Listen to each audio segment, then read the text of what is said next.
Duncan? Yep. You do that? Yeah. And you're a young man. Yeah, I still do. But you still do that. And you do, Matt? Yep.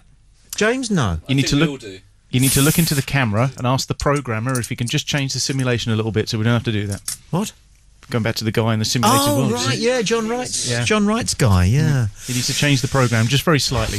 I think it's because not all memories, as such, are important need to be in the forefront of your mind. So your subconscious will store them away. But the way of unlocking that is by bringing up the connections that you just made. The most important memory from that would have been the last thing you were doing, which was your £2 coin. Yeah. Because that's your conscious memory, because that's where you're actively thinking. That's your now, isn't it? Yeah. Whereas in your subconscious, the unimportant memory of you scoring a goal against Argentina, because it's not as important as the day your children were born, remembering that or anything. No. So you have to unlock that in your subconscious by moving back through your sort of active consciousness and remembering each little bit. And I think that's... All right, okay, all right. Now, I've come across in my whole life 2 people who could control their minds as well as the rest of us can control our feet.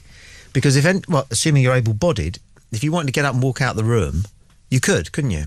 But you can't control your mind in the same way. But I've met a couple of people who are capable of doing it. And both of them said that what they do is they identify the feeling that they want and then think the thought that they associate with that feeling. So, most of us, we think, I would like to be happy.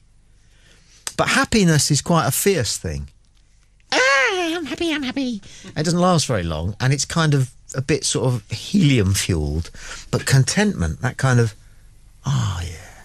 happy in your existence. Yeah, contented. But I don't have a handful of visual images, thoughts that are already in my mind that make me have that feeling. So I can't do that, but they did, because they created them. They'd made sure that they had this little library of single images, thoughts, transitory thoughts, moving thoughts that would go. So if they ever felt insecure or anxious or inappropriately angry, okay, and they wanted that feeling, then they would simply evoke that thought, find that thought, because they knew easily how to librarise that thought, and then their bodies, their whole selves, would be exactly where they wanted them to be. And I said to both of them, where did you read this? Who's your guru on this one? They both said the same answer. I had to work it out myself. From when I was quite young. I said, you've been here a few times, haven't you? And they said, yeah, we're not coming back. They both believed in reincarnation and that they were wise souls and this was probably their last visit. But I've tried this and I do find it very difficult, and which is why I'm probably going to have to come back several more times and learn a bit more, because the only way I can actually go, who cares, is if I have a couple of beers. Yeah. And that's simply true, Come in a bit nearer. Let's bring my chair in. Yep. From what you're saying there, I've spent quite a few years going down that thought path, and I'm getting quite close to that point of understanding, and being happy. Oh, yeah. And it's taken me a long time. When I first clicked, I was like, all of a sudden everything just seems not pointless, but I suddenly realised that all the stuff that makes you annoyed and angry and kind of anxious and like, oh God, that's happening and this is happening, oh my God, I've got to deal with this today.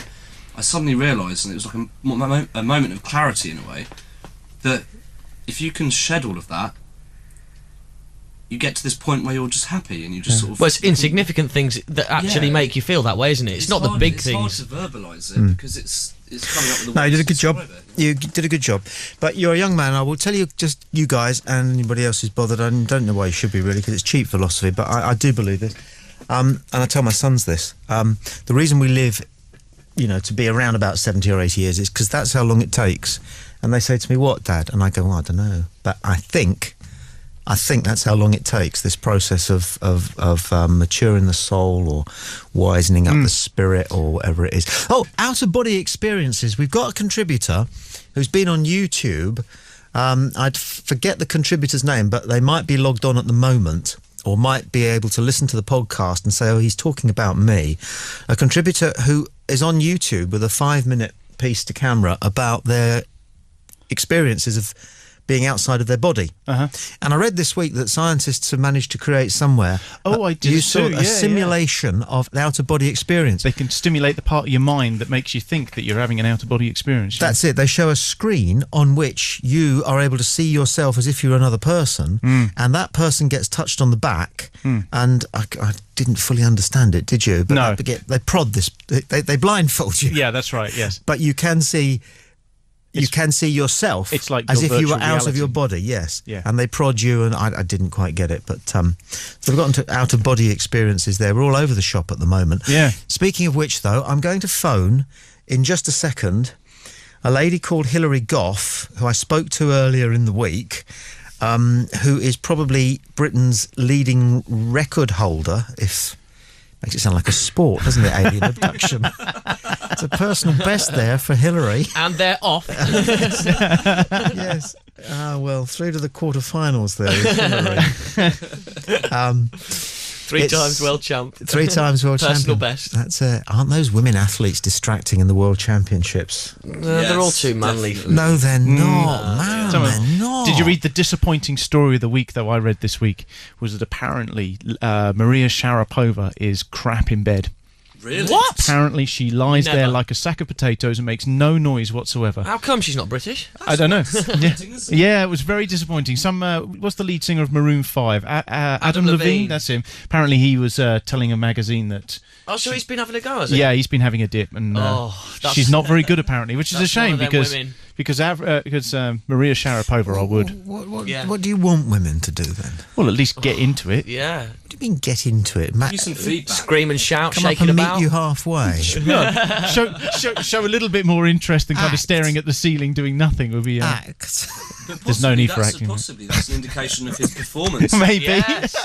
Maybe Adam Levine's crap in bed. She was just lying there. Maybe Go that's on, what get it is. over Maybe it. he's just rubbish. Never Yeah. go out with an Australian, guys. These girls really know how to hurt. Okay, I've had have you slimed yet? Worst of all, of course, was, and I don't know whether anybody here has actually heard this, is he in? Oh, no. Play Radio UK. 1-4 Travel would like to invite you to fly to a fantastic holiday destination for free.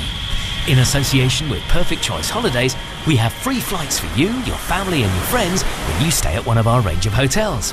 There are only a limited number we have to give away, so to reserve yours, call now. 08702 437 673 or log on to www.14travel.co.uk. 1-4 Travel, a different way. Warning, the show you're about to listen to may contain strong language and the content might offend. Tommy and Duncan, letting it all hang out on Play Radio UK. At the moment, it's Tommy and John Wright in the United States. Stuart, Matt and James are here. Lee is around. That's the Play Radio lineup. And, of course, people contributing via their Skype. There's the phones. We've had one successful and one failed Human Zoo contribution on the phone this evening. It's 01243 55 60 60. 01243 55 60 60 is the number. We talked at the beginning of this effort a little bit about the great legendary letters to Viz magazine, what brilliant parodies they are of the kind of brainless letters that you do get where people win a fiver in the sketch in those tatty little tabloid newspapers. And Matt, you've got one. Whilst I call Hilary Goff, our UK record holding alien abductee, a letter that is a genuine letter to him? Well, yeah, it was emailed to me, and it was claimed that it was genuine. Make of it what you will, but it's a JPEG photo, and it doesn't look too far from the kind of thing you would see in a newspaper. But it goes, the following letter was forwarded by someone who teaches at a small high school in country Queensland. The letter was sent to the principal's office after the school had sponsored a luncheon for the elderly. This story is a credit to all humankind. Read it, soak it in, and bask in the warm feeling that it leaves you with. Okay, so I'll just move my mic a bit. Oh, so it goes like this. Dear school, God bless you for the beautiful radio I won at your recent senior citizens luncheon.